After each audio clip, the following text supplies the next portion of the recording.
Cabin fever. Extreme irritability and restlessness resulting from living in isolation or within a confined indoor area for a prolonged time.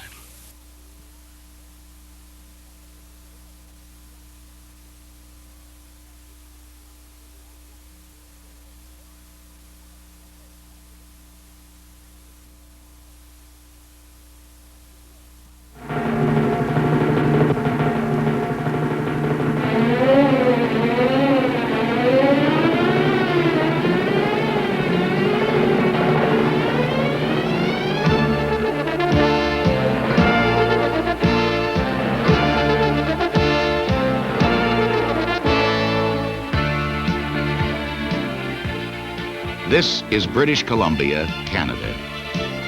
Rugged, growing, alive. Much of it still a wilderness frontier.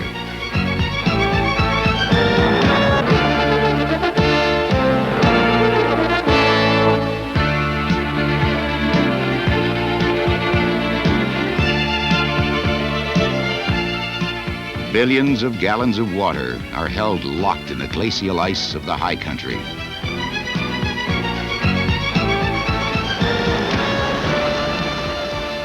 Warming rays of the sun release the trapped moisture from this vast storehouse of nature.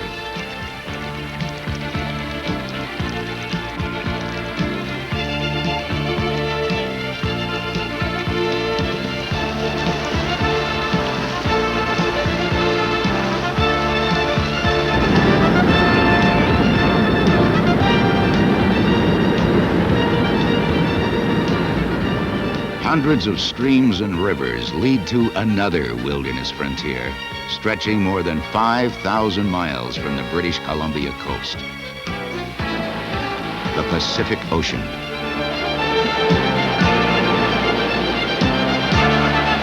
It is less known and more mysterious than the surface of the moon.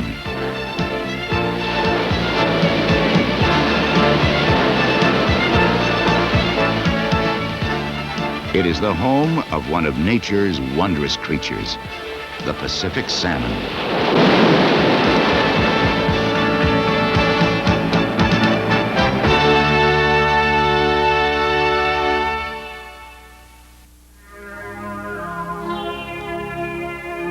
The sea teems with life. Nutrients washed into the ocean feed the microscopic one-celled plankton.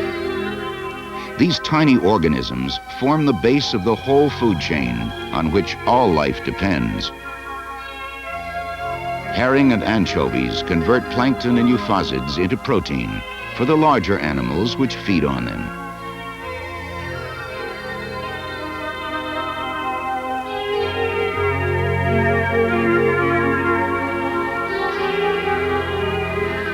The magnificent salmon know this wilderness well, traveling thousands of miles as they feed and grow fat to prepare for the return to the scene of their birth.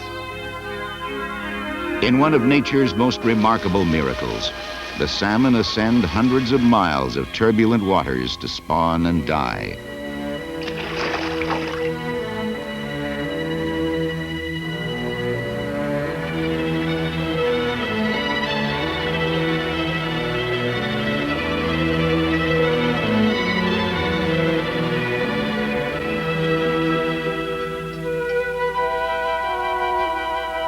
In their dead carcasses, they leave nutrients from the sea to replenish the streams for future generations.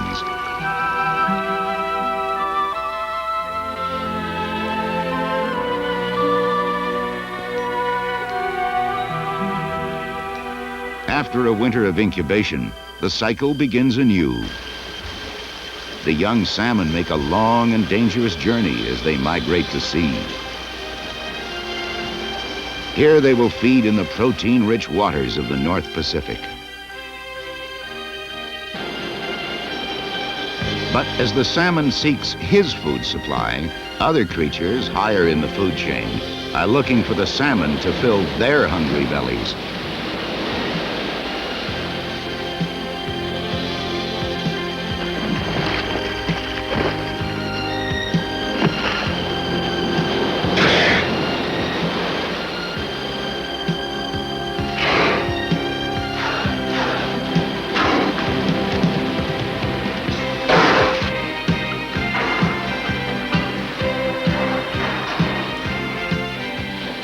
greatest predator of them all, man himself, also harvests the salmon.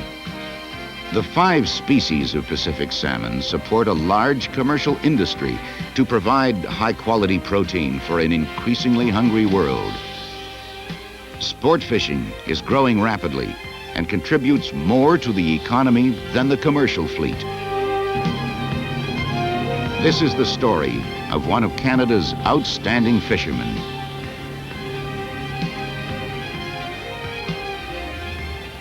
Charlie White is the world's leading author on the subject of salmon fishing. Now he has developed a unique underwater television system to study the salmon.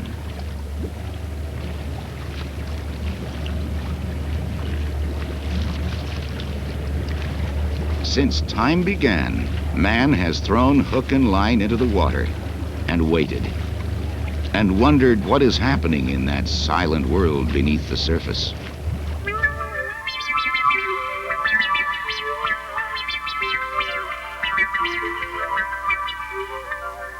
Charlie White can see what no man has ever seen before.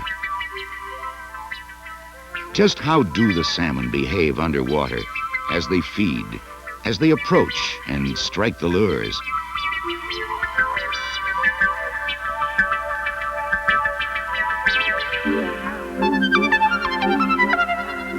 He is making remarkable discoveries about the sleek and wary salmon. His pioneering work is helping fishermen understand more about their quarry.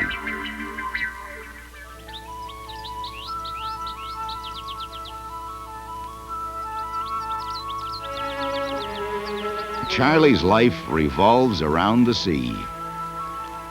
He is seldom far from it at work or at play.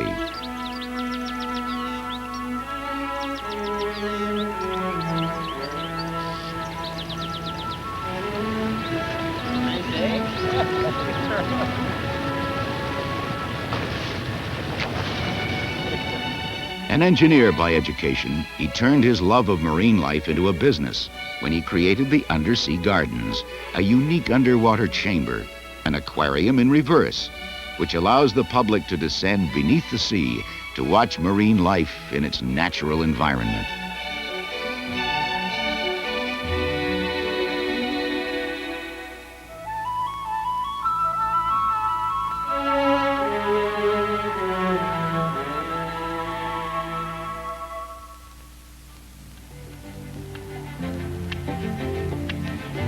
Researching my salmon fishing books, I realized that very little was known about how salmon actually behaved underwater.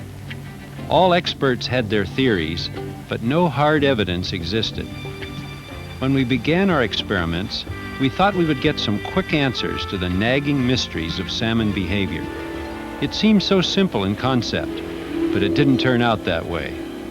Keeping the lure in front of the camera in tide rips, wind, and waves proved more difficult than we had imagined. The bottom loomed up unexpectedly, putting the camera itself in danger.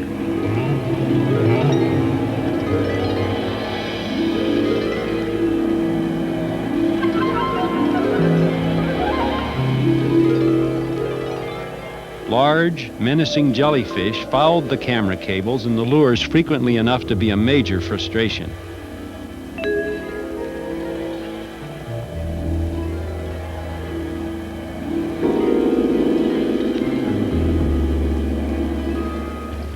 It also showed why most successful anglers check their tackle every 15 minutes or so, just to be sure that it's still fishable.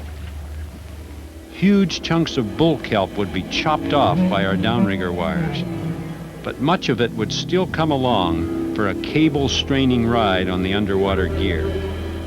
Each time an obstruction interferes with an experiment, the entire rig must be laboriously brought to the surface and readjusted.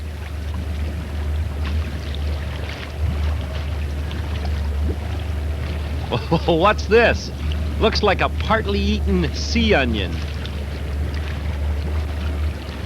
Intruders would move in to foul up a carefully planned experiment.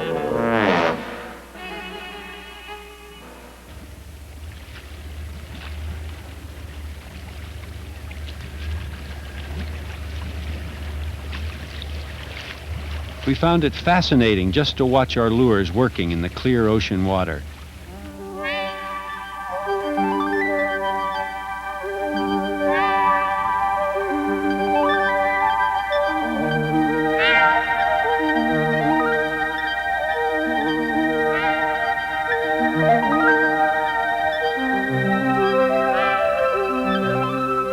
We learned that flashers, like the hotspot model pictured here, changed action dramatically with changes in trolling speed. We could see clearly that the flasher added a darting and spiraling action to the normally inert plastic hoochie. Flashers definitely attracted fish to the lure, but many shied away without striking. Larger fish seemed especially spooky as they approached the rotating blade. If you want bigger fish, use long leaders between flasher and lure. Troll just fast enough to cause the blade to roll over. This Les Davis herring dodger uses reflective tape to improve underwater visibility.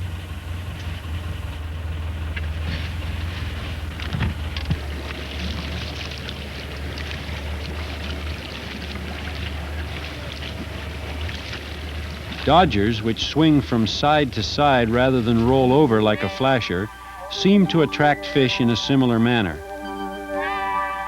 Flies, herring strips, and minnows all had an erratic side-to-side darting motion which stimulated the salmon to follow with great interest. We found salmon lost interest if we slowed trolling speed until it dampened the dodger action.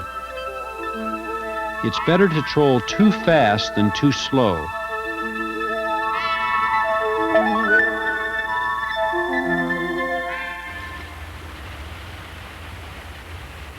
Our test with plugs gave us a very valuable lesson in salmon behavior.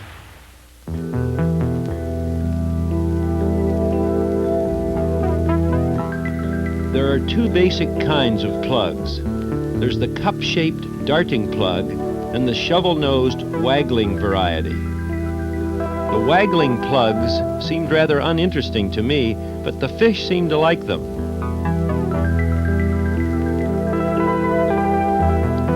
The darting plugs looked like real winners because of their more lively action. The fish liked them all right, but sometimes they couldn't catch them. Watch in slow motion as this large salmon stalks the plug, looks it over from all angles, then decides to take it. Watch again in stop motion. As he moves across the screen towards the plug, he jerks his head to the side and opens his mouth, but misses the lure. Then he's gone, and he never came back.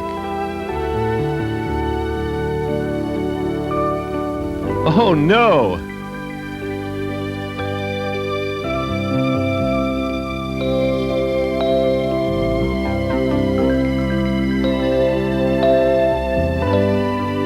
When the salmon missed the plug and never returned, we compared this behavior to that of small salmon who would follow the lure for long periods, nosing up to it again and again. We realized that salmon do learn. They get smarter as they grow larger. If the lure's hard to catch, they look for an easier meal. It seems to be nature's method of conserving energy. Don't burn up too many calories chasing a too active prey.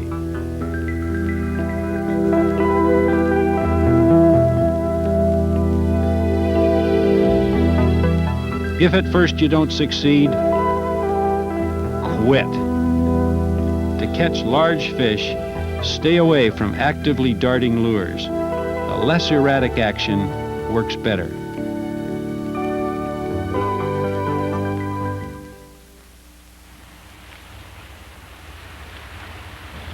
Salmon do have remarkable maneuverability when they're feeding aggressively.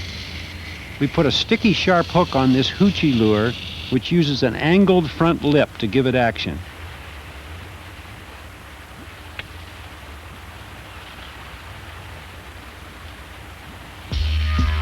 Then we watch the salmon track behind it. They use their fins and powerful tail to change direction rapidly. It allows them to keep their nose right on top of the lure.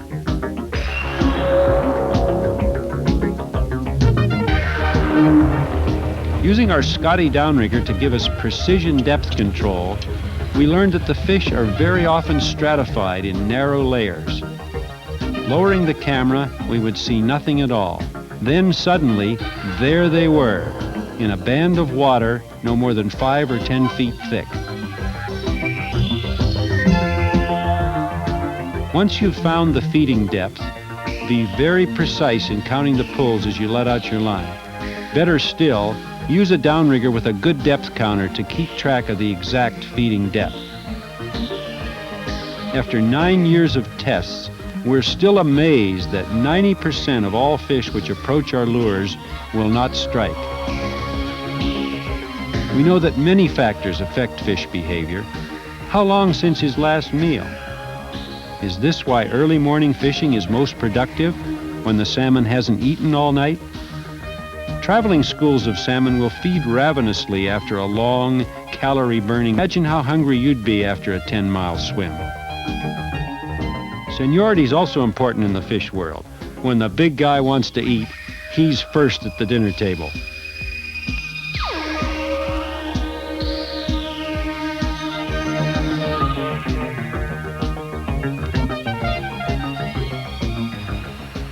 We're always delighted when we have the opportunity to watch eagles feeding.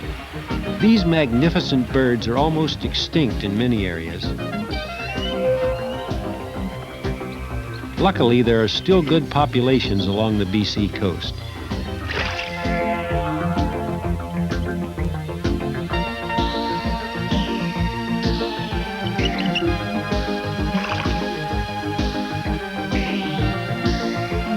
Watch the size of the fish he gets.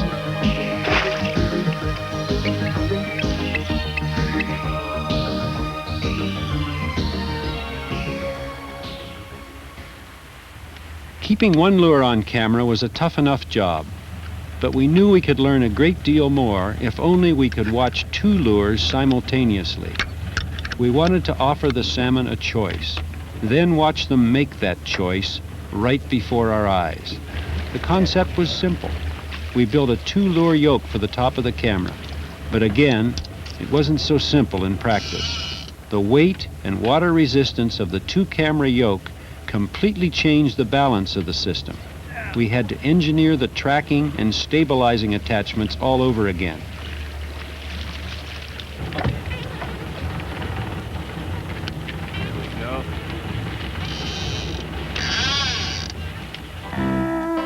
We found the lures would wander off camera unless we put them close together.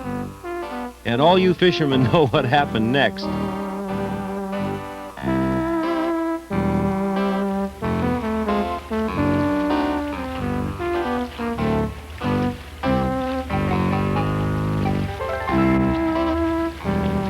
Does this scene look familiar to any of you?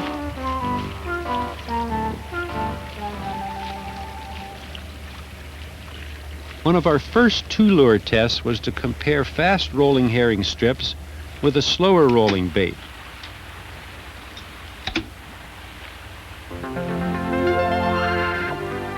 In the great majority of cases, the salmon preferred the faster rolling bait. This was especially true when the bite was on. When the fish were not feeding, we found that a slower troll worked best, but even then they seemed more attracted to the faster turning bait of the pair.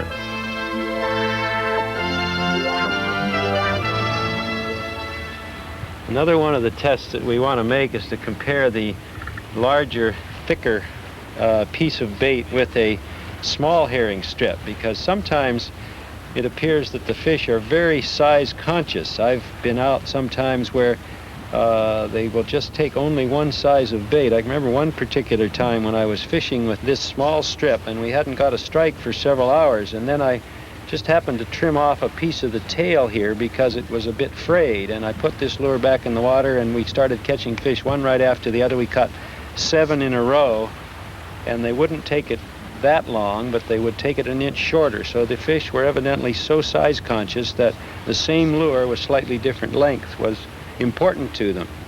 We recorded many fascinating pictures during this test. Sometimes they had more choice than we planned.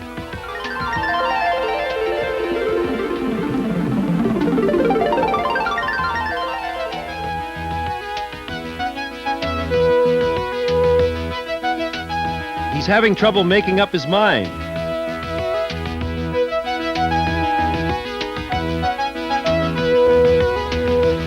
We switched to a much larger whole herring to give a greater contrast.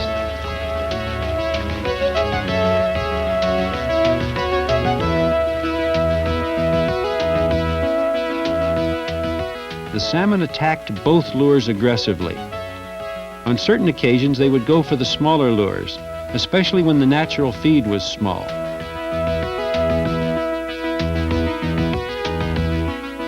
Fall coho were often very exacting on lure size and color, as most of you coho experts already know.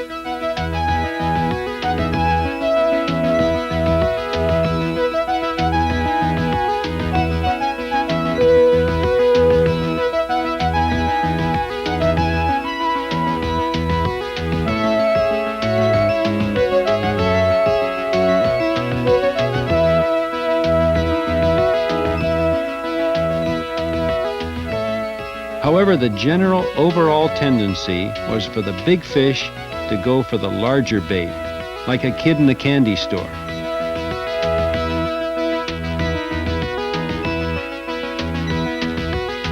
About this time, I'm yelling, "Take it! Take it!"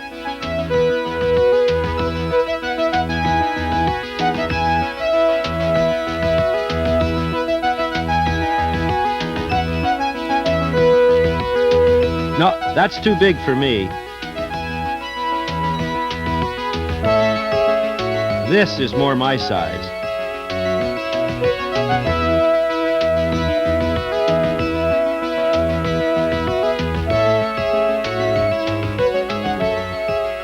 Then there's always the exception to the rule.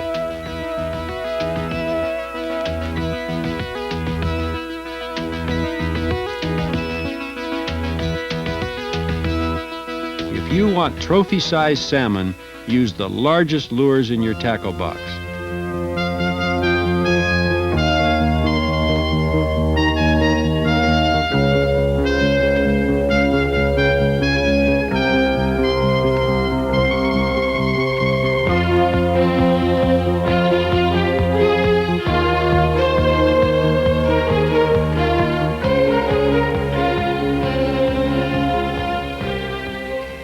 My film crew does a terrific job of getting exciting footage, but they sure haven't read my book on netting.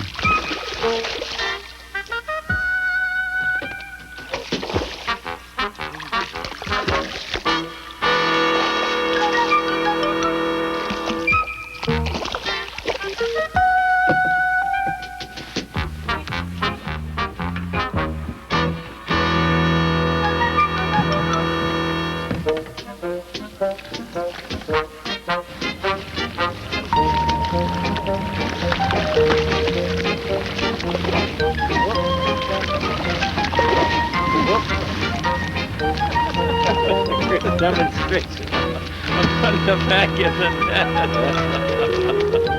Okay. All right, now hook man, lead him to you.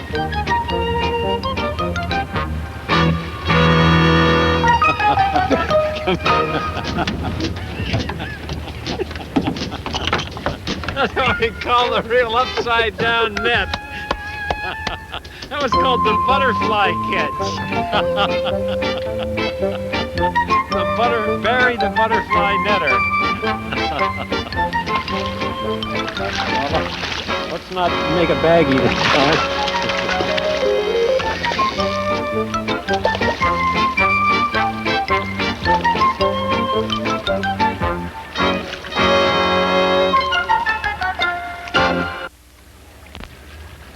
During one test, we found that the salmon definitely preferred a large herring over small strip.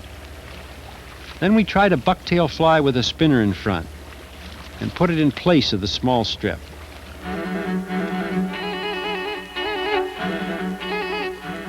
We were amazed to see fish after fish come straight for the bucktail, homing in on it with a singleness of purpose. They were so intent on the bucktail, they hardly noticed the previously more enticing herring less than a foot away. They seemed hypnotized by the fly and the spinner.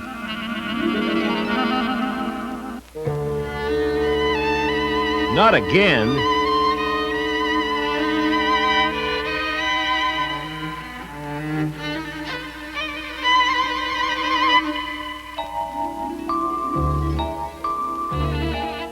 even when big salmon apparently moved directly to the herring, we learned what actually happened in a slow-motion replay.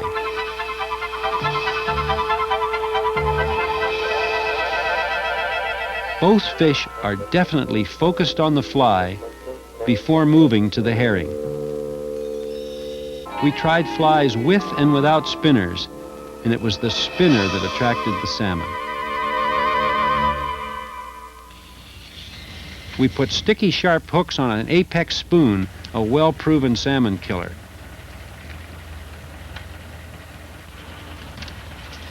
We wondered if its erratic action would influence the fish. Still, the spinner had the almost magnetic attraction. The salmon didn't even see the apex until he was almost on top of it. Oh, hello there.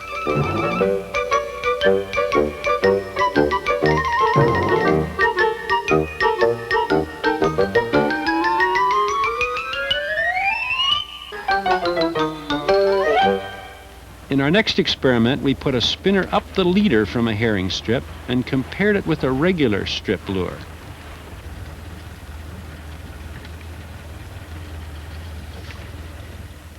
Watching lures working all day, we sometimes imagine that they're people. Joe on the left has a crush on Mabel with her spinning skirt. It looks like the courting season for lures. Yoo-hoo!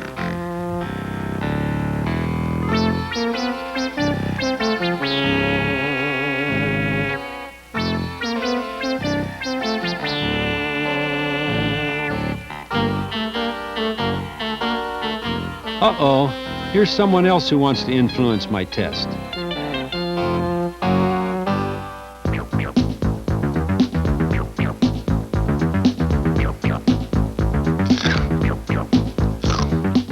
Well, now that's influence.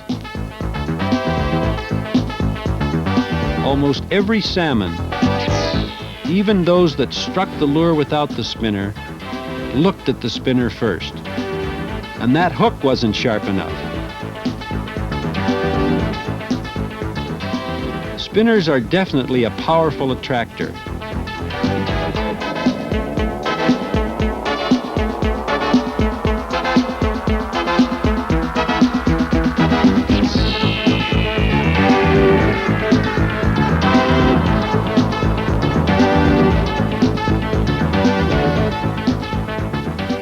One researcher speculates that spinners simulate the tail beats of frightened baitfish.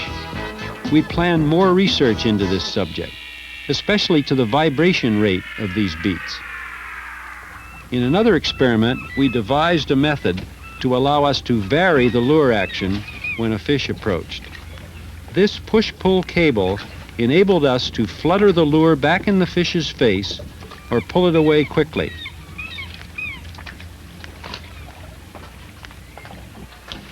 Dogfish sharks were the most easily excited by our push-pull device. This fellow became very agitated when we gave the herring strip that sexy wiggle. Maybe it reminded him of an old girlfriend. His 4 rows of razor-sharp teeth chopped off half of this bait so fast that we were unable to follow it until we repeated the shot in slow motion. Gotcha!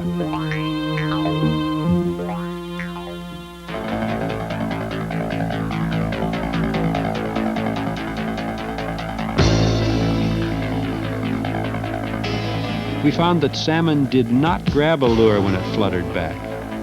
If anything, it seemed to frighten them. They were more likely to strike when we pulled the lure ahead.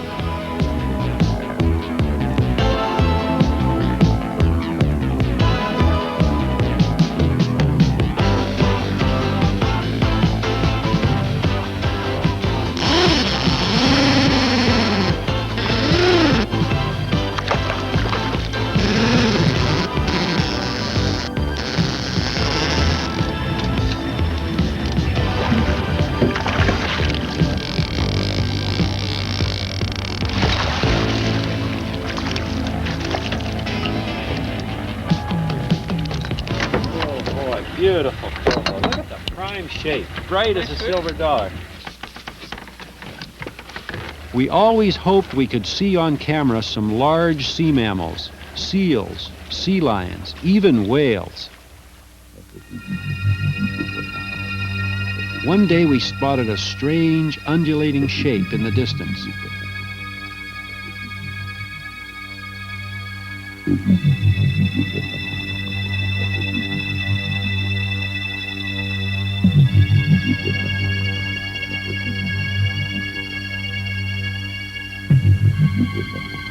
As we moved closer, we realized it was a monstrous school of herring.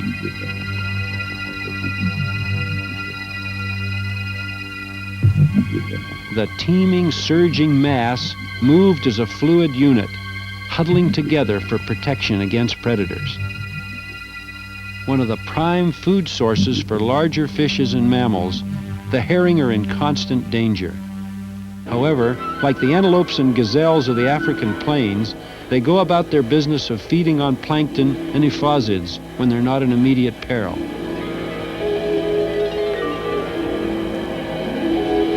When discovered by salmon or seabirds, the herring rush together like covered wagons in a circle to ward off an attack.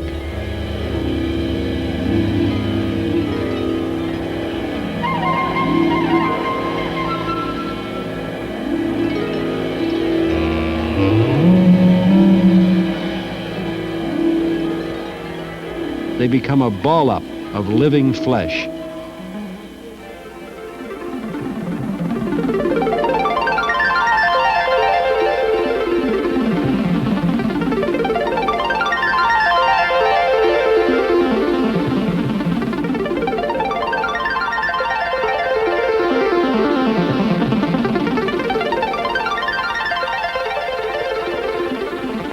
Our cameras had trouble following the explosive attacks of salmon on herring balls, but these slow-motion pictures give some idea of how it happens.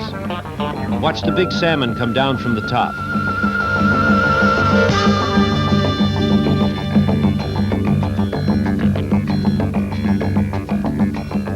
Now watch the bottom edge of your screen.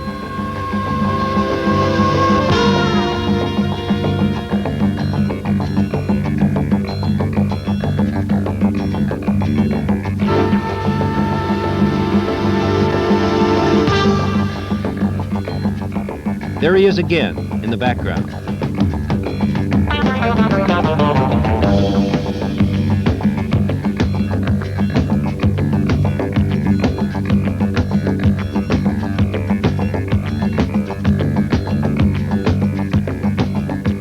Bullseye!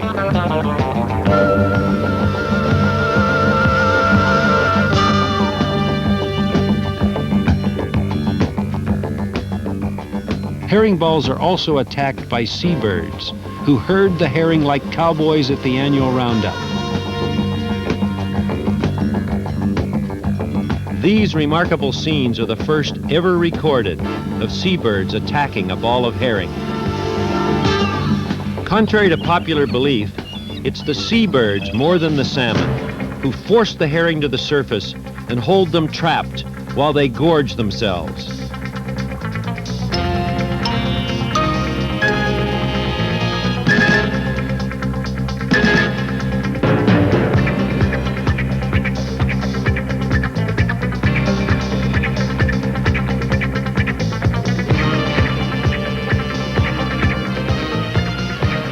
These birds, called murres, always attack from the bottom, so the herring cannot disperse and get away.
threats of war, strikes, and roaring inflation, we humans may think we have a difficult life. But aren't you glad you're not a herring?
The salmon is the best-known resource of the North Pacific. But other marine animals provide a bountiful harvest to those who take the time to learn the secrets locked beneath the sea.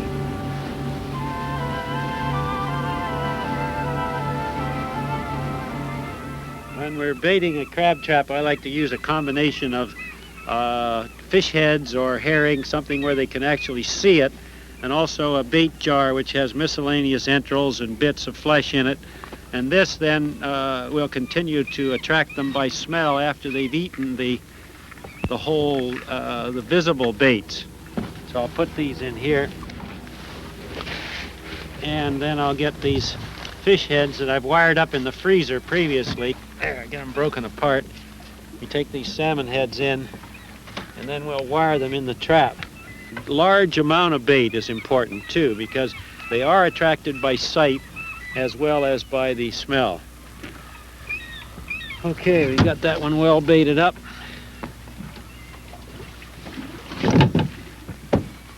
Now when we throw the traps, I like to line up the entrance tunnels with the flow of the tide. The tide's flowing right this way, so I'll try to get the entrance tunnels lined up, and then I'll throw this trap on a slack line.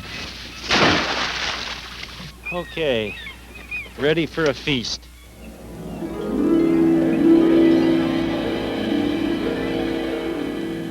The odor of the bait is carried downstream with the tide, and the crabs approach along the smell line. If the tunnels of the trap have been aligned with the tide, the crabs will arrive at the tunnel entrance and climb right in. If the tunnel is turned 90 degrees to the tide, he will claw at the mesh wherever he first gets to the trap. They're voracious feeders, and they have the manners of children fighting for that last piece of birthday cake.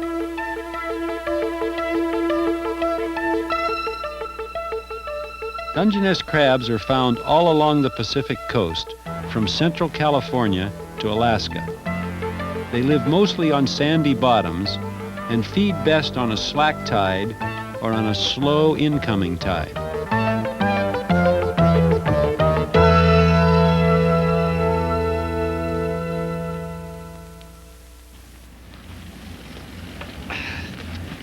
Here we go. Oh, it's these big starfish. Way too much. A few crabs in there. Not a giant catch, but there are a few.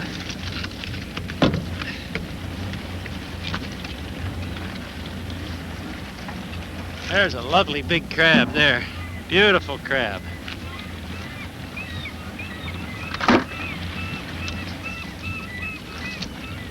That one's too small. This big starfish.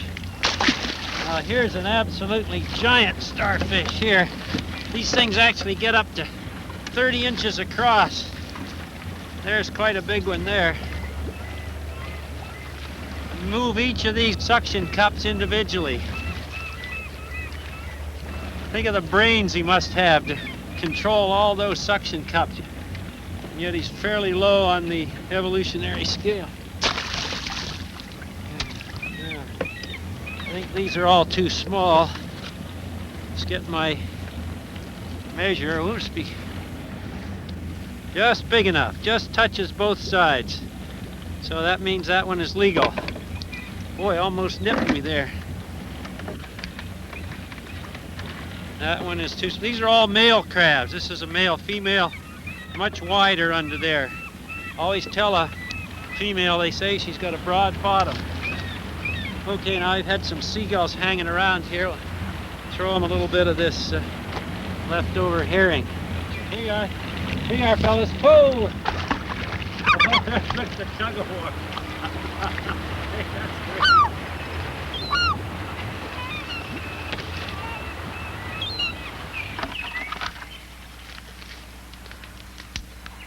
You must be very careful in handling live crabs.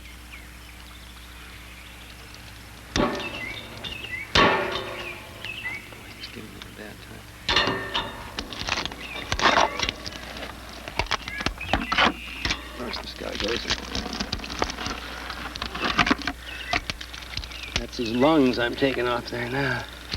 I'll get the other one.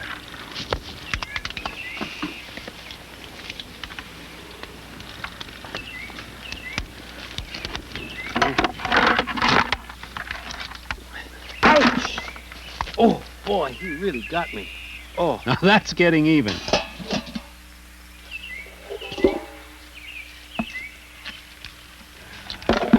Yep, they look like they're all done.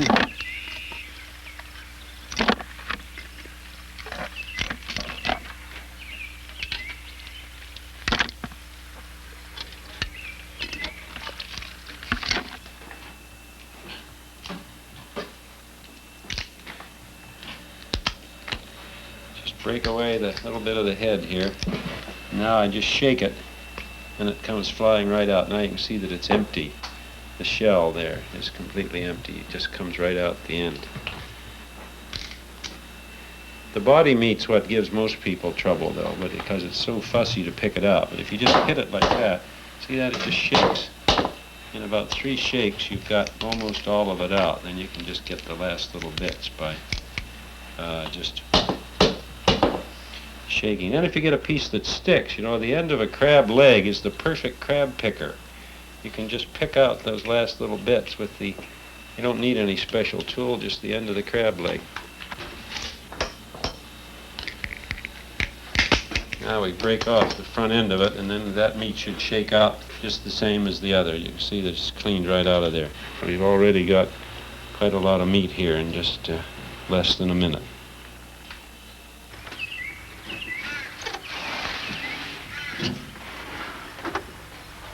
Hot smoking is one of the most popular ways to prepare salmon, but I prefer the cold smoke treatment. The brined fillets are hung tail first in a large smoker.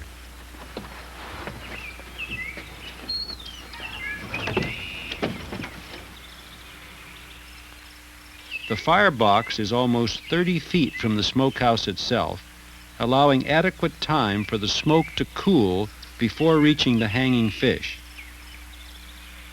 This process takes several days and gives a smooth-textured, chewy product similar to the Jewish lox.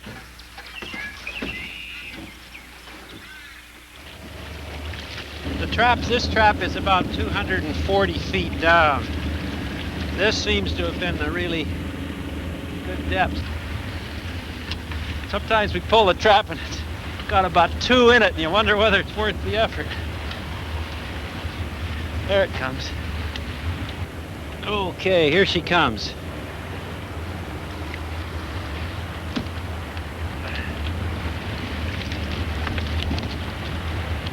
There's some in there, all right.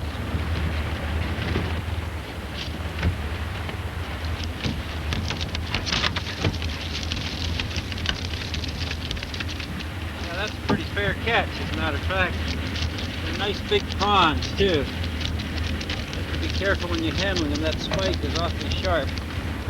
Yeah, that's a pretty good catch. There's actually 6 different varieties, of which I catch about 3. I catch the prawn, the pink, the side stripe, and the coon stripe. When we get a good catch of prawns, why we like to clean them right away Sometimes they're even still alive, but basically the cleaning operation is very simple. You just stick your thumb in and pull them apart. They're very fragile and should be cooked almost immediately after you catch them. You know, it's marvelous to be able to get a catch of several pounds of prawns right out in front of the house, you know. I've often thought of all these people that are concerned about doomsday and what's going to happen someday. There's going to be a great shortage, but I've always felt I could feed my entire family just out of a dinghy in front of the house. I've got my refrigerator right out there that keeps them fresh for me every day, and I can go out and get them. Of course, we probably even get sick of eating prawns and seafood, but boy, I think we'd be very healthy. We just about got them cleaned here now. And then once we get them all cleaned, we can put them in the pot here.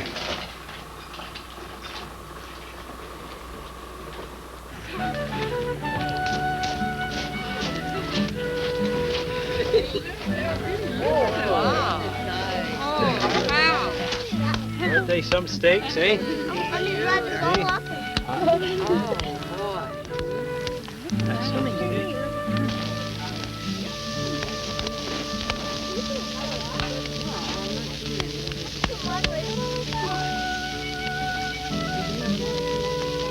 Okay.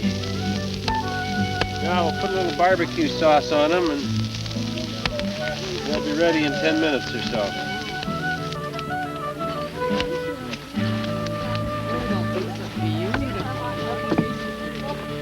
And I think we'll put it down here. Yep.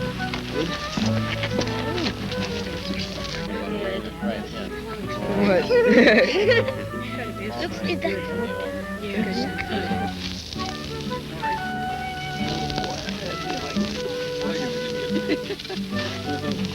Oh, look at that. The best in the house. Nice. Oh, that's perfectly That's more done. than nice. Perfectly done here. Don, you got a fork there? That's professional.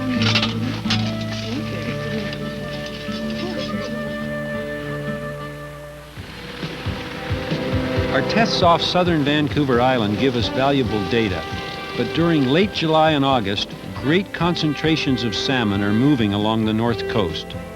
No roads can penetrate this mountainous shoreline, so the fishing camps depend on amphibious aircraft for transportation. Our destination is Good Hope Cannery Lodge in Rivers Inlet, more than 300 miles north of the U.S.-Canada border. My son Chad ran the boat up the sometimes dangerous inside passage a week earlier. It's nice to see him again.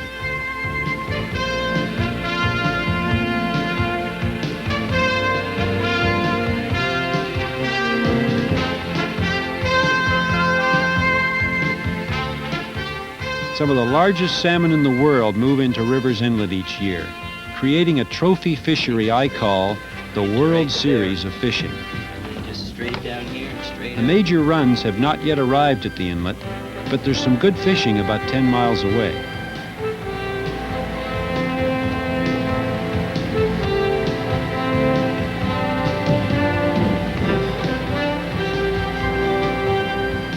These narrow channels are deserted most of the year. They were the highways of communication for the Indian tribes and the early settlers of this now largely unpopulated area. The rocky soil and 200-inch winter rains drowned the hopes of early inhabitants to carve a life out of this beautiful but unforgiving wilderness.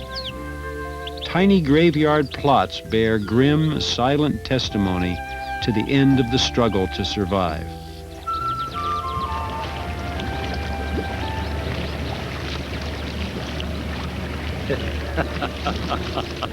I think the most personal thing a man has, and a fisherman has, is his tackle box. My son Chad has obviously been into my tackle box. Things are just out of place, and I find that very upsetting to find cheese all over my fish knife. I just didn't realize how important it was that my tackle box is just right. Okay, that's all I want to say about that.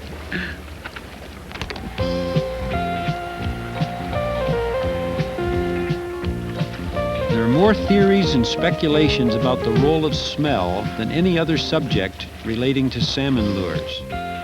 For these tests, we used 2 Les Davis Point Defiance spoons. Salmon have an incredibly sensitive olfactory system. Their spawning migrations are guided by minute traces of minerals from their nursery stream. I used a special detergent masking fluid to remove all traces of pollutants from my hands before handling one lure, while the other was handled without any precautions.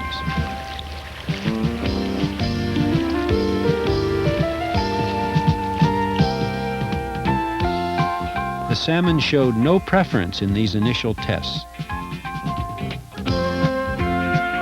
Here comes a traffic jam.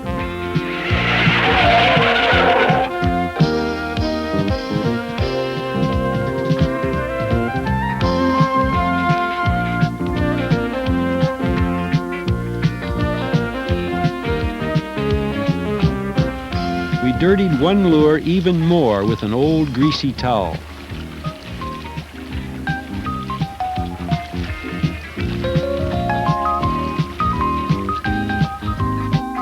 But it still seemed to make very little difference.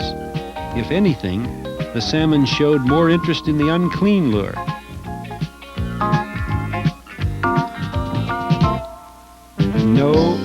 No difference at all.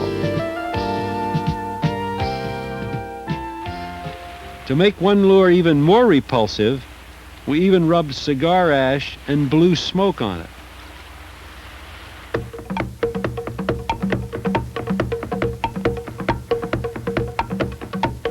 Can you imagine what he must be thinking? Should he be in smoking or non-smoking section, sir?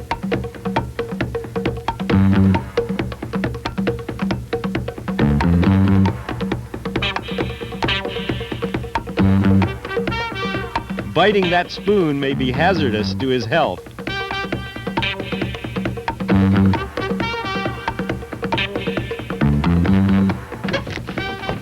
Still no difference in the salmon's response. In a final, almost desperate attempt to make the lures different, I dipped one spoon into my smelly, oily bilge.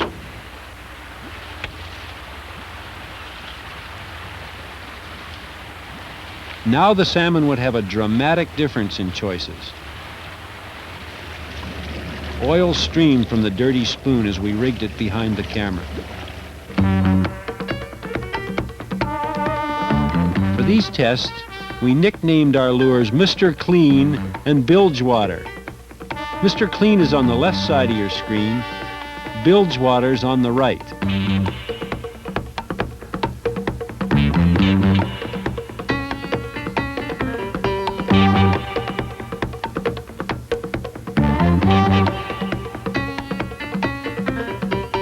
What do you know? Score 1 for Bilgewater.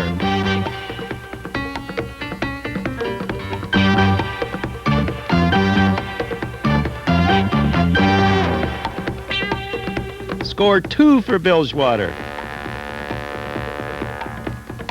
Score 3 for Bilgewater. These results were so startling, we repeated the tests dozens of times in 5 different fishing areas. We also tried different kinds of identical lures. Bucktail flies seemed especially suitable since the hairs would absorb liquids quite readily.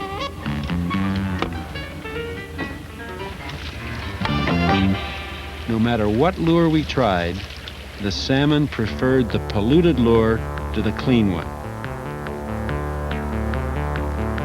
Does this mean that smell does not matter at all? How can they be so smell blind when we know they can detect 1 part per billion in a spawning stream? Perhaps he uses visual signals to make his strike decision. Another intriguing possibility is that a salmon does not really have a good sense of smell in the ocean feeding phase of his life. Perhaps his smell sensitivity develops as he approaches the spawning stream. When I started these tests, I hoped to find the best smell and market it myself. Charlie White smell. Little did I realize it would be bilge water. Oh no! Here's that bird again.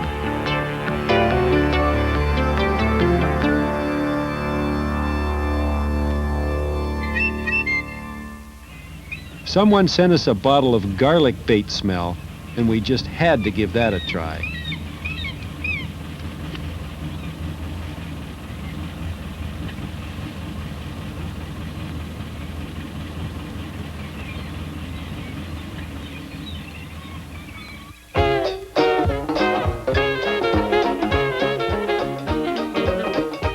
Hoo-wee! Mamma mia, that's a spicy fish lure.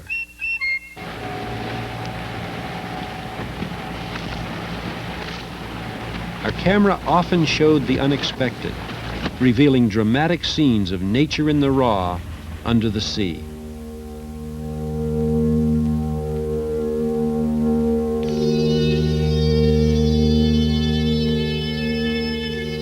Sparkling herring scales drifting past the camera, I call the snow of death.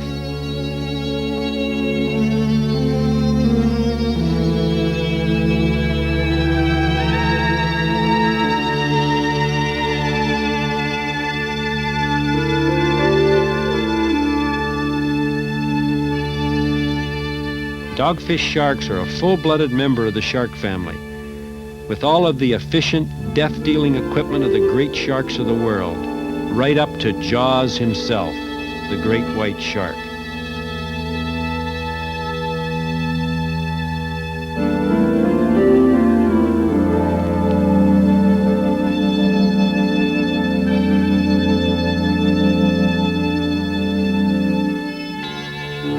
They have very poor eyesight, but a strong sense of smell, and the ability to detect from great distances faint underwater sounds and vibrations.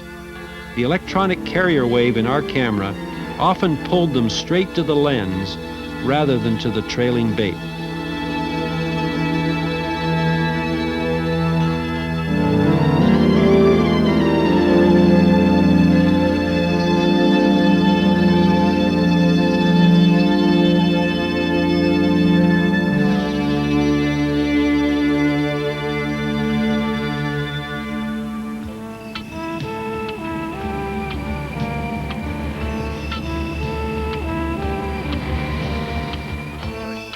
Back at Good Hope Cannery Lodge, we watched the daily weigh-in.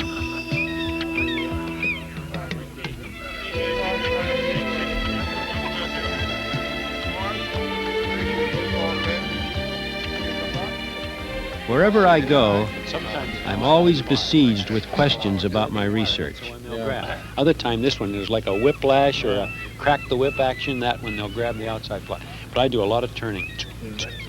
Did you also disprove the theory that salmon do not come up and strike herring with their tail? When we first examined this footage, it often appeared that the salmon were in fact slapping the bait with their tail before returning to engulf the herring.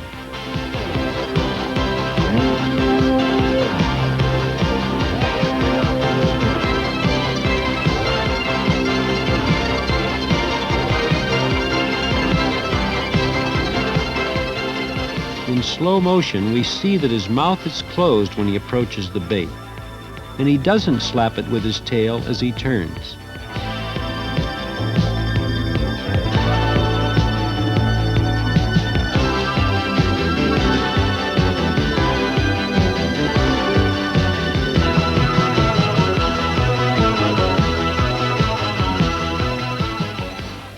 Again, his tail does not touch the bait as he turns.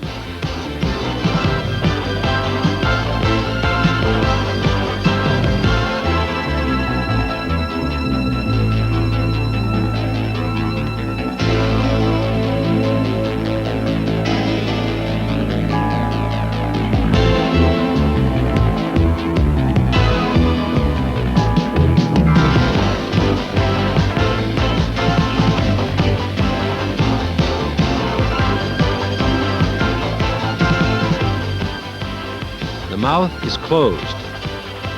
The tail completely misses the bait.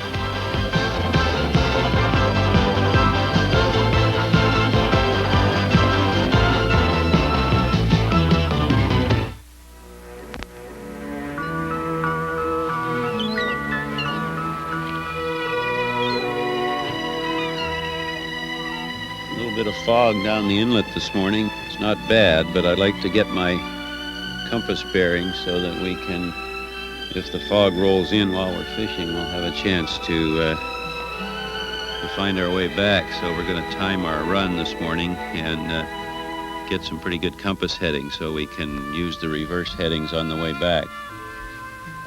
It may clear up, it may close in.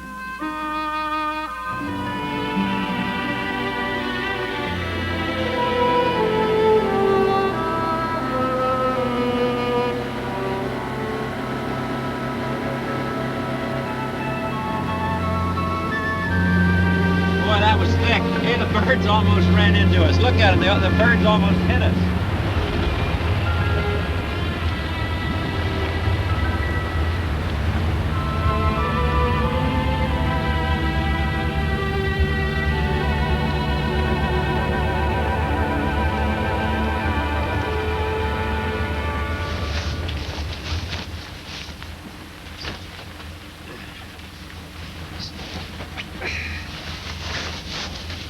Starts to rain heavily, sometimes pretty quickly. It's good to get into the rain gear before you get wet. So sometimes I used to wait till it would rain a while. And once you're wet, boy, you can never get dried out, and the rain gear just holds the moisture in.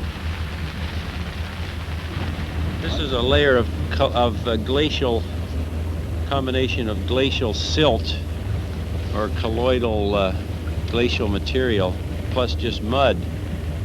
I'll bet that somewhere around 10 to 15 feet we'll be able to get a picture. Let's go down to about 15.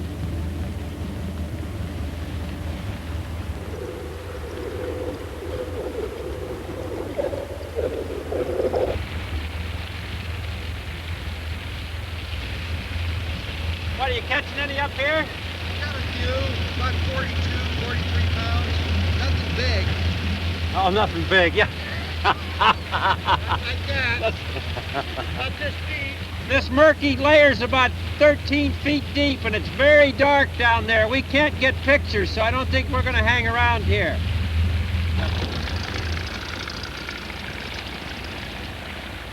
It was a miserable day, but we found a woman who knew how to keep her bottom warm.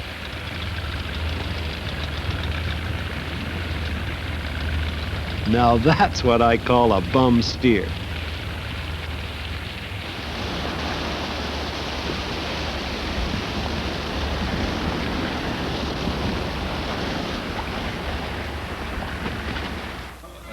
Guides at the lodge claimed that the salmon always took a herring by the head, so we showed everyone our evidence on this subject.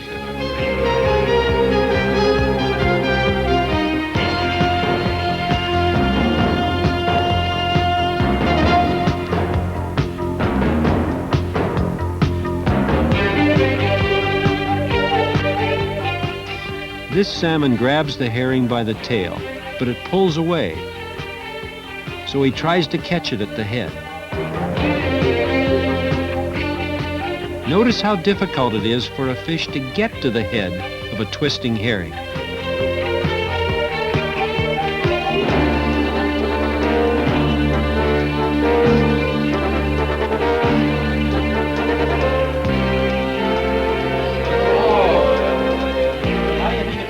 Up in the boat watching that happen, eh? Finally, he does what most fish do. He takes it by the tail.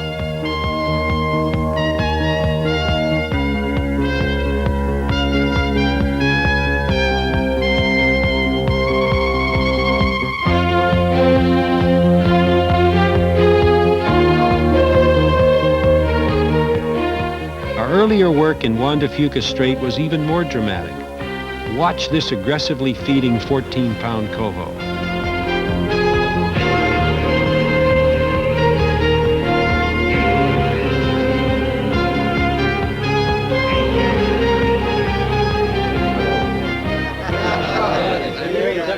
Okay, off he goes. Now watch a 40-pound Chinook.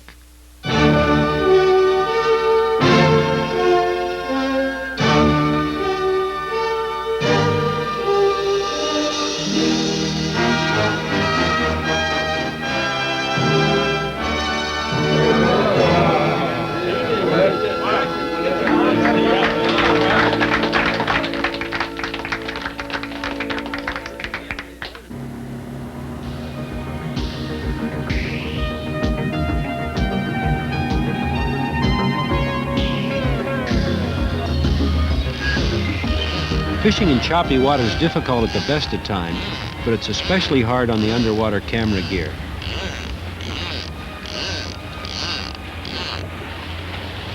That's 40 pulls, should put me down about, well, I'm probably down 35 or 40 feet, although there's 60, 70 feet of line out.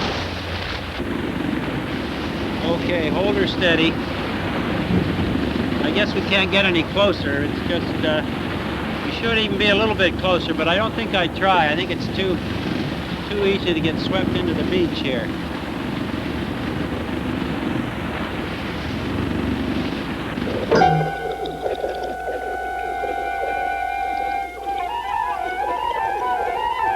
Watch the wheel!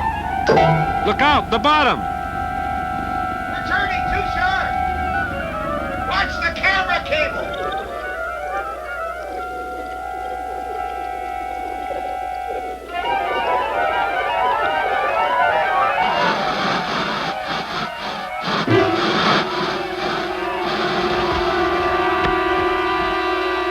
The cable's in the front!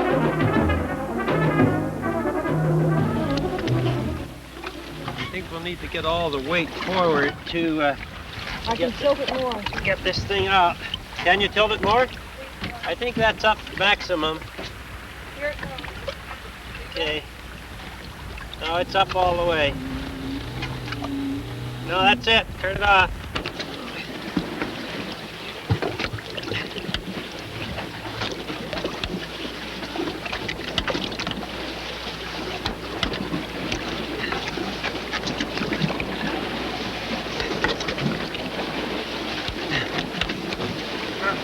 I don't think it's coming. You getting it? I don't think so. Ah, got it. Hey! Got it. Woo! Now we just got to get the camera going. Hundreds of miles from any electronic services.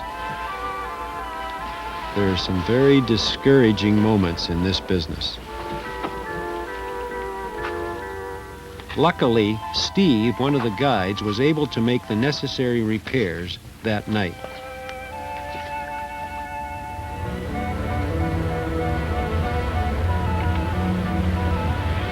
Maybe this is the big morning. Of course, I think that every morning.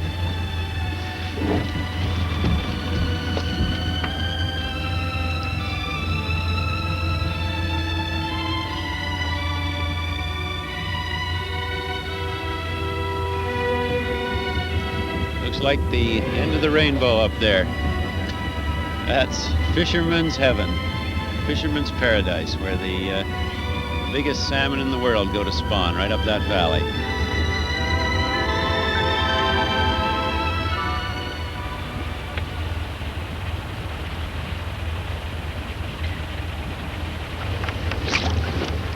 Boy, now that was a real strike. That was a good one. I think that's the guy we were looking for. We missed him.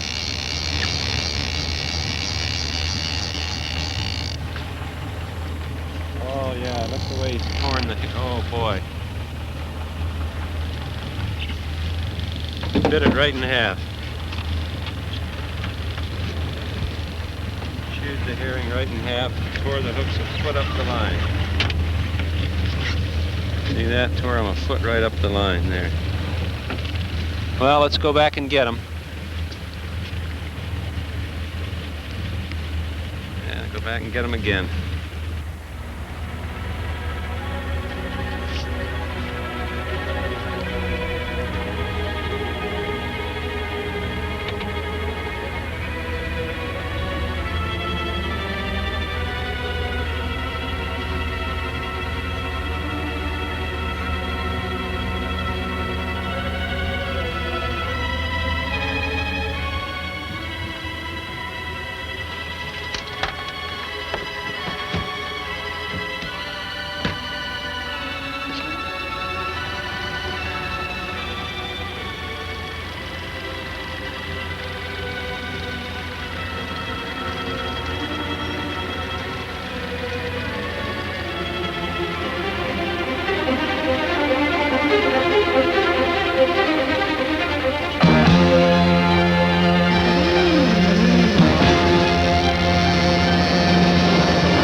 that's a big one.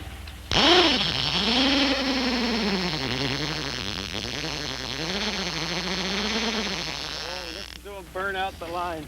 That's the third strike on that same rig. Okay, we're going to have to warn these fellows down here that are heading toward us because we got a long line out. Fish on! No, they're not turning. They still got a ways to go, but we're going to have to signal them. There they go. There they go. Okay, they're making their turn. We're okay. Okay, that's enough astern because we're not heading toward the fish. We just want to get out a little bit away from the bank here. Okay, that's fine. Into neutral.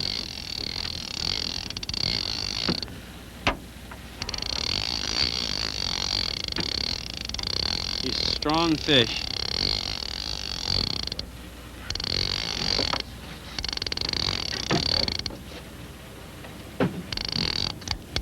Here, he's getting ready to go again.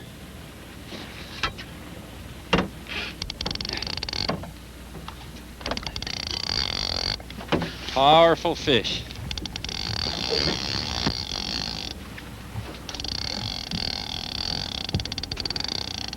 Don't need the net yet.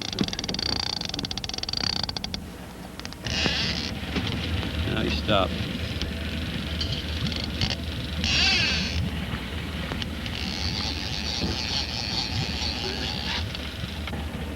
Now he's just holding. He's shaking his head down there. There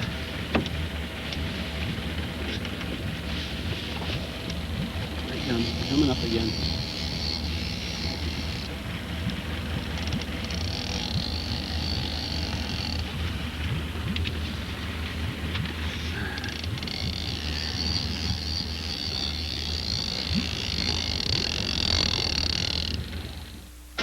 I knew he was a huge fish because I'd seen him strike.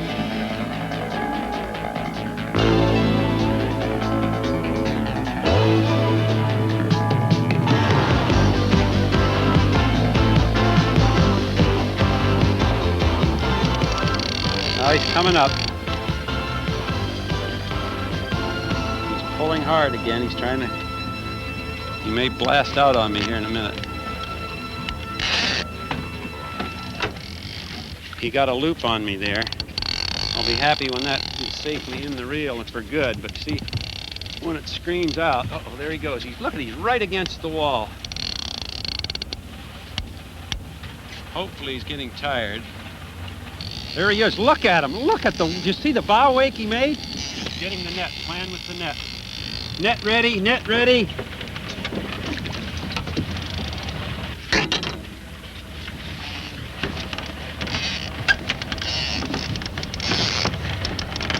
I'd like to take him on the other side. If that's possible. No way. We take him where he comes. Roger, you're in the way of the net. Whichever way you have to take him wherever he comes, Lorraine. You can't. Whoops. Lorraine, you're hitting me in the face with the net. Take it easy. We'll get him. We'll get him.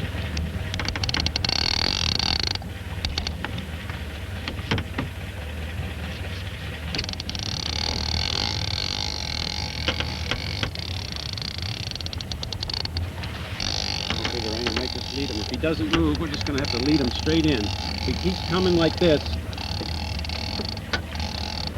get him in the bag of the net. Okay. No, hold it. That's it. Good, beautiful. You reached a little bit. You're going to let him lead a little. Get in there.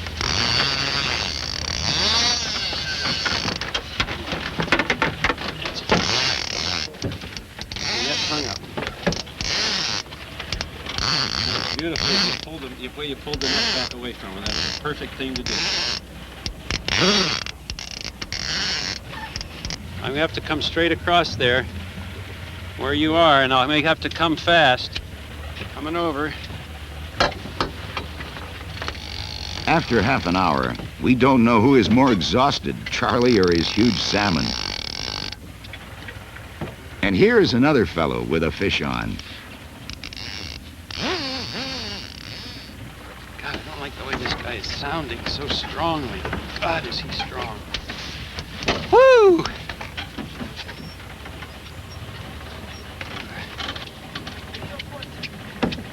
No, they just give me a little forward would be all right. Nice gentle forward, that's it.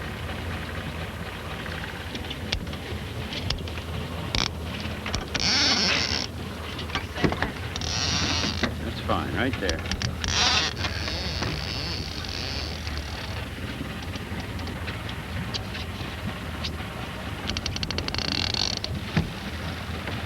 Oh, the strain he's putting on that gear. He's gotten his second wind, I think. He seems to be stronger now than he was 20 minutes ago.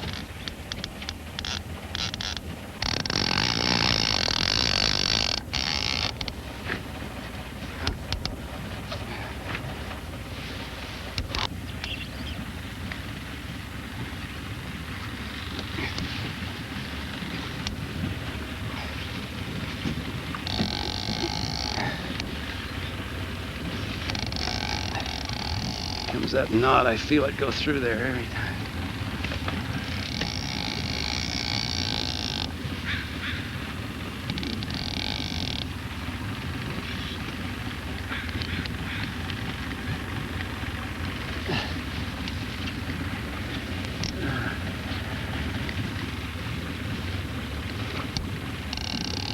He is so strong.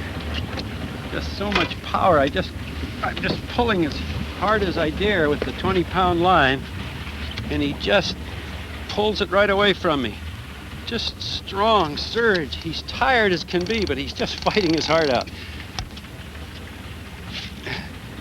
You just look at that rod tip. Surge, surge, surge. He's just won't give up. He's probably as tired as I am. There he goes again. He's just pulling.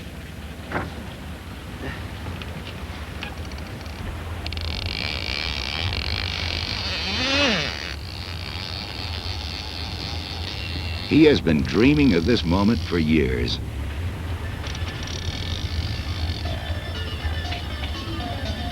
Now that dream is about to reach its climax.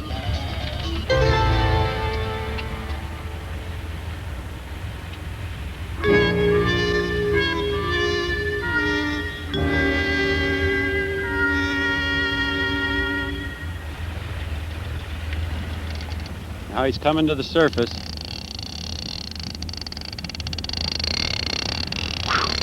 There he is on his back, Lorraine. You grab me if I go in.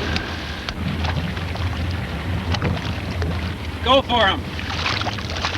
That's it, he's in the bag. He's in the bag. Just hold him, don't lift him. Don't lift him. I got him. Okay, you got it. All right. Get him up over the back.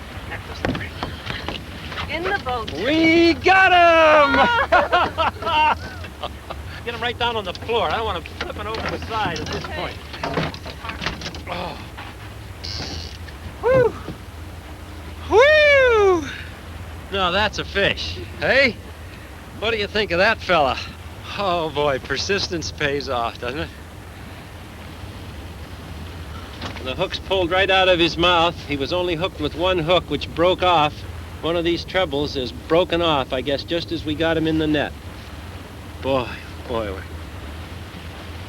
Oh, boy.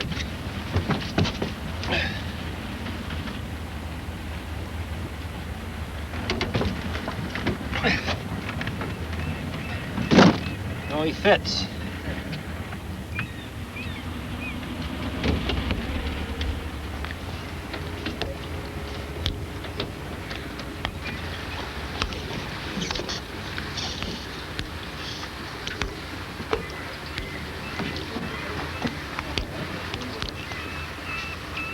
Can I get a hand bringing this one up on the scale?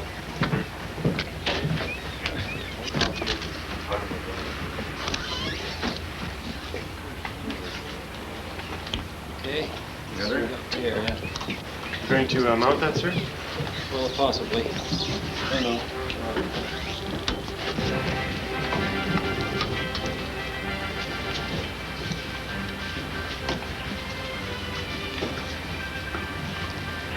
56 pounds, sir.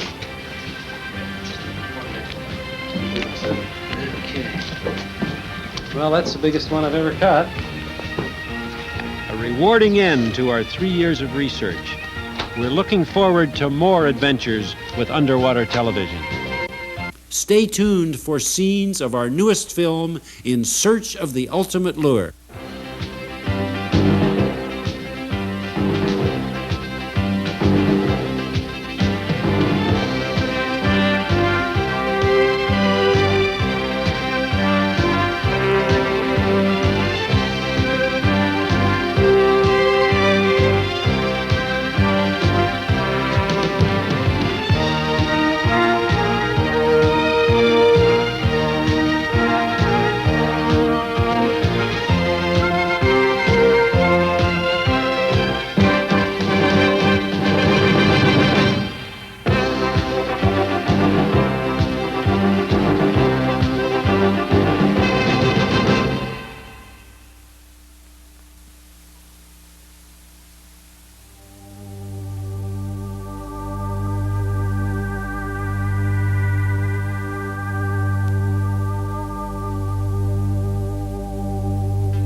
From Supernatural British Columbia, this is Charlie White with scenes from our all-new film, In Search of the Ultimate Lure.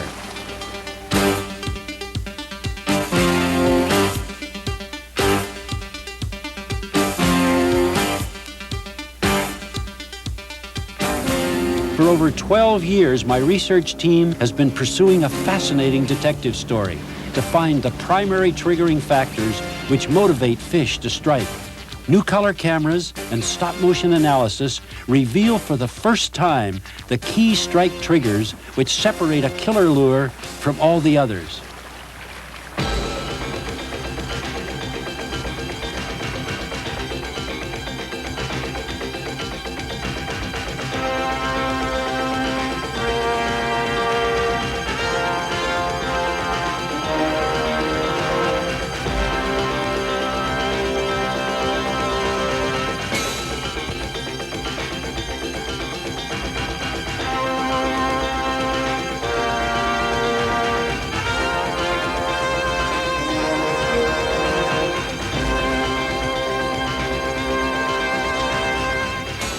Holy mackerel. Oh, he's a big fish.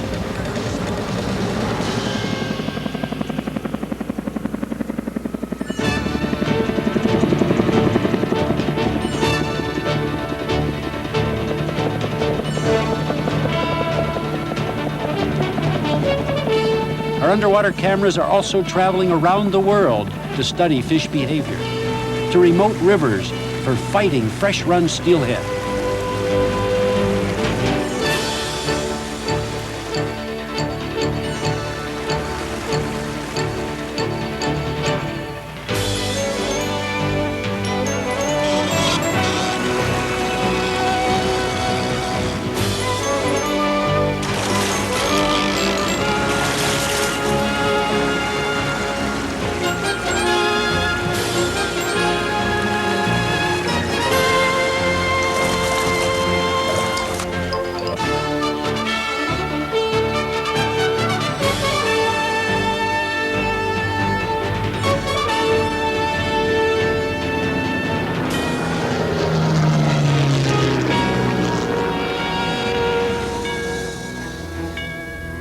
To the Arctic Circle for northern pike and giant lake trout.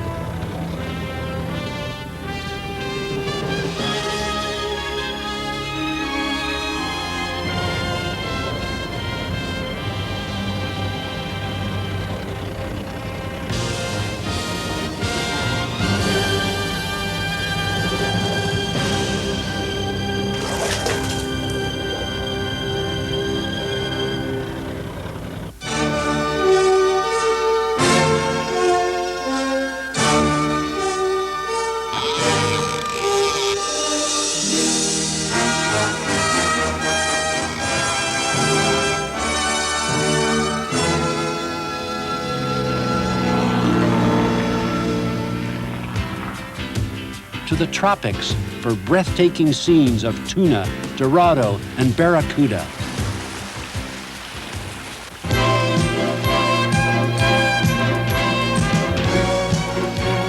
Watch the first film ever made of a billfish as he attacks his prey with the grace and skill of an ancient swordsman.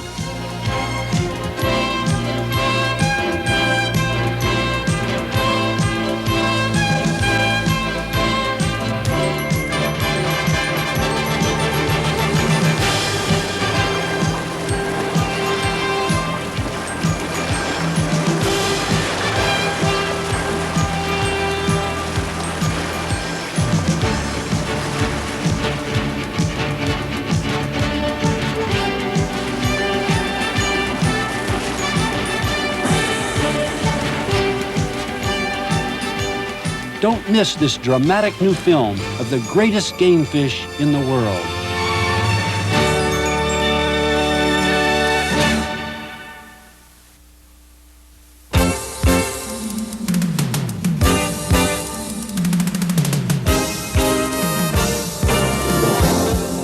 Still got cabin fever? Why not catch some other great cabin fever entertainment videos? The 500 Home Run Club, hosted by Mickey Mantle and Bob Costas, features historical clips of the 14 sluggers who have hit over 500 home runs. Action footage, along with Mickey Mantle's personal anecdotes, make it an important addition to any baseball fan's collection. The Leonard Skinner Tribute Tour video is packed with music and behind-the-scenes stories of this legendary Southern rock band. Hosted by popular entertainer Charlie Daniels, the Skinner video is a documentary music fans won't want to miss. The TLC way of training your dog is taught by professional trainers, and TV and film star Howard Keel leads you through the 8-step program with tender, loving care. It's a complete reference to having a well-trained, healthy, happy dog. Why fish strike? Why they don't. Fishing expert Charlie White uses underwater slow-motion footage to show anglers for the first time how lure action triggers the strike. The Los Angeles Times said, fishermen should crawl over broken glass to see this tape. Thanks, Troubadour, thanks. The life story of country music legend Ernest Tubb, from his Texas roots to his early recording sessions and his Grand Ole Opry days. Memorable songs as well as interviews with his friends Conway Twitty, Loretta Lynn, Roy Acuff, and others make this a country music collectible. Meet Babe Ruth. It's the Babe in all his glory, including rare footage of his days as a Red Sox pitcher, the Yankee heyday years, and Babe Ruth Lou Gehrig Day at Yankee Stadium. It's a collectible no baseball fan will want to miss. Cabin Fever videos can be ordered by calling 1-800-55-FEVER and are not available in video stores.